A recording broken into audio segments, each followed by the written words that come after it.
తెలుగు రాష్ట్రాల్లో విభిన్న వాతావరణం నెలకొంది. ఏపీలోని అల్లూరి జిల్లా పాడేరు, అరకు ఏజెన్సీలో భారీ వర్షం కురుస్తోంది. శ్రీకాకుళం, అనకాపల్లి, కర్నూలులోనూ ఈదురుగాలులతో కూడిన వాన పడుతోంది.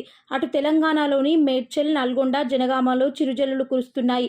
అయితే ఇవాళ ఉత్తర తెలంగాణతో పాటు ఏపీలోని కాకినాడ, తూర్పుగోదావరి, ఏలూరు, ఎన్టీఆర్, గుంటూరులో వడగాలులు వీస్తాయని వాతావరణ శాఖ తెలిపింది.